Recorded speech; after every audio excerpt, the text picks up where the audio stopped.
আসসালামু আলাইকুম রহমতুল্লাহি ওবরকাতুহু। সম্মানিত দর্শক, নির্বাচনের মৌসুম চলছে। আমরা ফেসবুক, টুইটার, ইউটিউব, সামাজিক মাধ্যম সহ অন্যান্য যে সকল জাতীয় গণমাধ্যম রয়েছে, সেই সকল গণমাধ্যমে যে সকল এলাকাতে রাজনীতির যে বিরোধ আছে, সেই বিরোধের গল্পগুলো বড় করে ছাপা হচ্ছে বা প্রকাশিত হচ্ছে। এর বাইরে বেশিরভাগ যে নির্বাচনী এলাকা, সেখানে বিএনপি, জামাত বা অন্যান্য যারা প্রতিদ্বন্দ্বিতার মাঠে আছেন, সেখানে যেটাকে বলা হয় নির্বাচনের যে আমেজ, উৎসব বা নড়াচড়া বলতে গেলে শুরুই হয়নি। বলা হচ্ছে যে আনুষ্ঠানিক যে প্রচারণা শুরু হবে যে তারিখ থেকে, ওই দিন থেকে নির্বাচনের সমাবেশ তুঙ্গে উঠবে, বড় বড় জনসভা বেশ হবে। প্রতিদ্বন্দ্বী প্রার্থী একে অপরের বিরুদ্ধে যে শোডাউন এবং জনগণকে আকৃষ্ট করার প্রাণান্ত চেষ্টা চালাবে, আর তখন থেকে নির্বাচনে জমে উঠবে। কিন্তু বাস্তবতা হলো যে ইতিপূর্বে আমাদের দেশে যে সকল নির্বাচন হয়েছে, সকল নির্বাচনের 1 মাস আগের থেকেই মূলত নির্বাচনের মাঠটি জমজমাট হয়ে যায়। তো সেই দিক থেকে আজকের দিন পর্যন্ত নির্বাচনের মাঠে নির্বাচনের কোনো আমেজ নেই। ঢাকা শহরের যারা অধিবাসী, তারা তাদের নির্বাচনী এলাকায় প্রতি বছর যেভাবে প্রার্থীদের আনাগোনা দেখেন, মিছিল দেখেন, মিটিং দেখেন, বা নির্বাচন সম্পর্কে সাধারণ মানুষের যে আগ্রহ থাকে, উৎসাহ থেকে, উদ্দীপনা থাকে, এই জিনিসগুলো নেই। বিনিময়ে যেটা আমরা পাচ্ছি, গ্যাসের দাম কেন কমছে না, সিলিন্ডার গ্যাসের অবস্থা কি, সিলিন্ডার গ্যাস যারা সাপ্লাই করে তাদেরকে শিক্ষা দেওয়ার জন্য কী কী পন্থা অবলম্বন করা যেতে পারে, এগুলো লিড নিউজ হচ্ছে। এর বাইরে জামাতের নেতা কোথায় ধরা পড়লেন, বিএনপির কোন নেতা কোন জায়গাতে গিয়ে কি করলেন, এ সকল যেসব টুটকা খবর রয়েছে, সেগুলো ভীষণ রকম প্রাধান্য পাচ্ছে। আমাদের দেশের রাজনীতির যে গুরুত্বপূর্ণ ব্যক্তিবর্গ যারা রয়েছেন, তাদেরকে বাদ দিয়ে মার্কিন রাষ্ট্রদূত যিনি বাংলাদেশে নতুন আসলেন, তিনি কেমন, তারপর তিনি কার পক্ষে থাকবেন, তিনি কি সিদ্ধান্ত দিবেন, এগুলো নিয়ে মানুষ মাতামাতি করছে।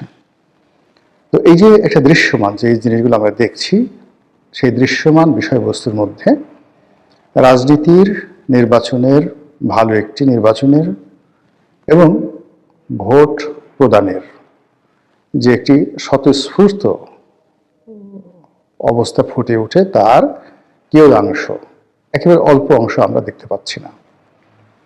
বরং বর্তমানে এই জমানাতে বসে যদি কেউ বলে অসাধারণ একটি নির্বাচন হচ্ছে, 80% ভোটাররা ভোট কেন্দ্রে উপস্থিত হবেন, মনের আনন্দে জাগো বাহে কণ্ঠে সবাই বলে ধানের শীষ দাড়িপাল্লাতে ভোট দেবেন, ট্রাক মাখায় ভোট দেবেন। এই কথাকে একটু গুলিস্তান মোড়ে বলে আসেন, মিরপুর শাহালির মাজারের কাছাকাছি বলে আসেন, বা অন্য বিভাগীয় শহরের যে জনগুরুত্বপূর্ণ এলাকাতে গিয়ে আপনি যদি এই কথা মাইকে বলেন, সব লোক একেবারে বলবে যে এটার কুল্লু খালাস, একেবারে বদ্ধ উন্মাদ হয়ে গেছে এই লোকটি। তো বুঝতেই পারেন যে নির্বাচনের যে দৃশ্যমান যে বিষয়গুলো, তার সঙ্গে মানুষের মনস্তাত্ত্বিক, মানুষের চিন্তা চেতনা, আশা আকাঙ্ক্ষা, তার কোনোটির মিল নেই। আর যখন আপনি রাজনীতিতে ইতিবাচক কোনো কিছু আশা করবেন, সেই ইতিবাচক আশার 1 নম্বর কন্ডিশন বা শর্ত হলো আপনার মন যা বলবে এবং ঠিক সেভাবে আপনি চিন্তা করবেন। আপনি যেভাবে চিন্তা করবেন ওইভাবে আপনি কাজ করবেন, আপনি যেভাবে কাজ করবেন ওইভাবে মাঠের আওয়াজ বের হয়ে যাবে। এখন আপনি নিজে চিন্তা করুন যে আপনি ভোটের কথা কয়বার চিন্তা করছেন। একজন লোককে আপনি এমপি বানাবেন, এই এমপি বানানোর জন্য আপনি কতটা উদ্যোগী, আশান্বিত এবং যাকে বলা হয় অংশগ্রহণ করতে আগ্রহী, নিজের কাছে প্রশ্ন করেন। তাহলে বুঝতে পারবেন যে যা দেখছি তা সত্য নয়, যা শুনছি তাও সত্য নয়, আর যা হবে তাও সত্য নয়। এখন আজকে শিরোনাম প্রসঙ্গে আসি। সেটি হলো এই যে পর্দার সামনে দৃশ্যমান যে বিষয়গুলো দেখছি, এবারে নানা জটিল সমীকরণ রয়েছে। পর্দার আড়ালের খেলাধুলা। এবং সেই খেলাধুলার কারণে গত 17টি মাসে অন্তত 17 34টি ভিন্ন ভিন্ন পরিবেশ পরিস্থিতি আমাদের দেশে উদ্ভব হয়েছে। এবং এক একটা পরিবেশ এবং পরিস্থিতির কারণে মনে হলো এই বুঝি নতুন কিছু হচ্ছে, এই বুঝি এর রাজনীতি শেষ হয়ে গেল, এই বুঝি অন্যের রাজনীতি এলো, এই বুঝি আপাটুস করে ঢুকে পড়লো, এই বুঝি ভারত এটা করলো, এই বুঝি আমেরিকা এটা করলো।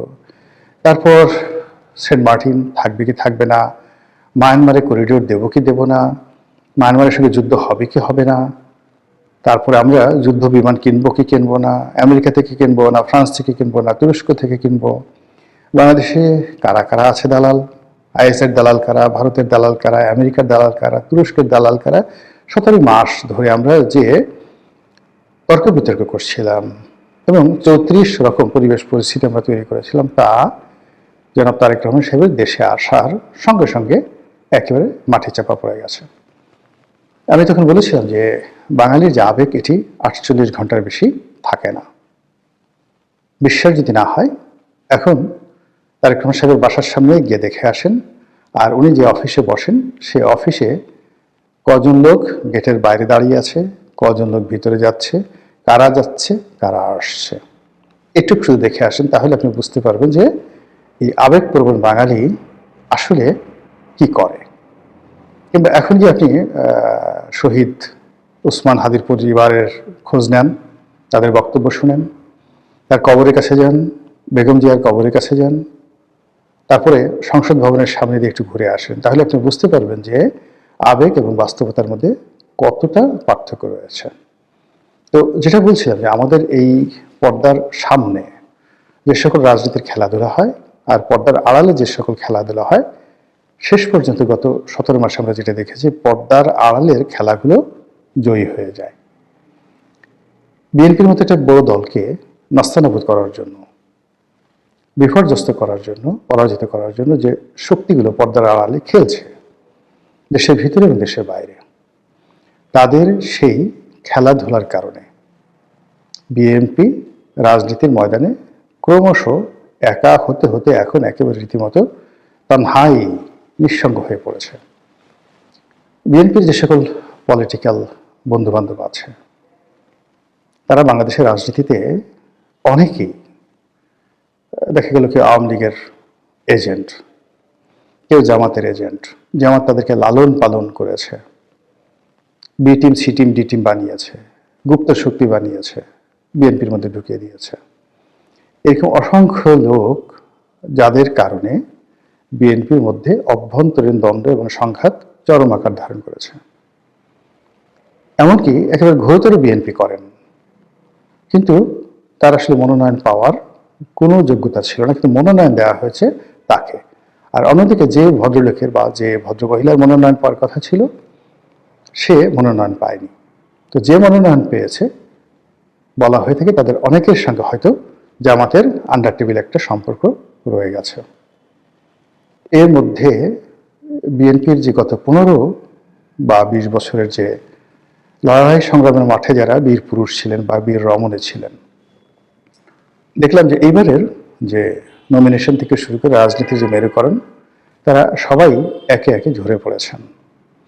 আর যারা এই মুহূর্তে দাপিয়ে বেড়াচ্ছেন বিএনপির পক্ষে, বিএনপির কার্যালয়গুলোতে এবং নির্বাচনী এলাকাতে, তারা বিএনপির দুঃসময়ে, ঠিক গত 5 বছর ধরে বিএনপির সঙ্গে আছে, দুঃসময়ে সিনা উঁচু করে দাঁড়িয়েছে, এইরকম লোকের সংখ্যা খুব অল্প। বরং বেশিরভাগ লোকই ঘাপটি মেরেছিল, চুপচাপ ছিল, সবাইকে ম্যানেজ করে তোলার চেষ্টা করেছে। তো এইগুলো করার ফলে কি হলো, যারা সত্যিকার অর্থে ত্যাগী নেতা এবং কর্মী যারা রয়েছেন তারা প্রায় সবাই অভিমানী হয়ে পড়েছেন। অনেকে নিজেদেরকে রাজনৈতিক কর্মকাণ্ড থেকে তারা বিরত রেখেছেন। যেহেতু এটা আওয়াজ চলছে যে বিএনপি ক্ষমতায় আসবে, এই জন্য বিএনপির বিরাট ভাজন হচ্ছেন না, জনাব তারেক রহমান সাহেবের সঙ্গে কন্ট্রাডিকশন এবং কনফ্লিক্টে যাচ্ছেন না। তারেক রহমান সাহেব ডাকছেন, তারা যাচ্ছেন, উপস্থিত হচ্ছেন, এটা একটা ফর্মালিটিস। কিন্তু এই ফর্মালিটিসের বাইরে গিয়ে তাদের যা কিছু করার সবাই সেই কাজগুলো কিন্তু করে চলেছেন। ফলে এখন যারা স্টিয়ারিং হাতে আছে, বিএনপি যাদের হাতে, তাদের দল পরিচালনার স্টিয়ারিং দিয়ে দিয়েছেন। গিয়ে দেখুন যে তাদের সঙ্গে তৃণমূলের নেতাকর্মী, তারপরে যারা মনোনয়ন পেয়েছে তারা, যারা ত্যাগী তারা, যারা জামাতের বি টিম সি টিম তারা, যারা ব্যবসায়ী কোটায় এসেছে, যারা আত্মীয় কোটায় এসেছে, পারিবারিক কোঠায় এসেছে, ভালোবাসা, মানে প্রেমিক খুব প্রভাবশালী, প্রেমিকাও ঠিক সুন্দরী। তো কাজেই প্রেমিক তার যে প্রভাব, সেই প্রভাব দিয়ে অনেক প্রেমিকার জন্য এখানে মনোনয়নের ব্যবস্থা করে দেওয়া হয়েছে। এই কর্মকাণ্ডগুলোর ফলে বিএনপি মূলত নিঃসঙ্গ হয়ে পড়েছে তার রাজনীতির অঙ্গনে, এবং এই নিঃসঙ্গতা বাড়তে থাকবে, প্রতিদিন বাড়তে থাকবে। এবং নির্বাচন যদি সত্যিকার অর্থে হয়, তাহলে এই বিএনপির একাকী হয়ে যাওয়া, বিএনপির নিঃসঙ্গতা তাদের প্রতিপক্ষকে যথেষ্ট শক্তি যোগাবে। আর নির্বাচন যদি না হয়, এই দলটিকে এমন বিপদ এবং বিপত্তির মধ্যে ফেলে দিবে, দ্বন্দ্ব এবং সংঘাতের মধ্যে ফেলে দিবে, যেটা বিএনপির সর্বনাশের জন্য আওয়ামী লীগ শত চেষ্টা করে করতে পারেনি। এবং সেটা আগামীতে যদি কোনো কারণে নির্বাচন না হয়, তাহলে সেই সর্বনাশটি উইদিন 15 ডেজ, 15 দিনের মধ্যে ঘটে যাবে।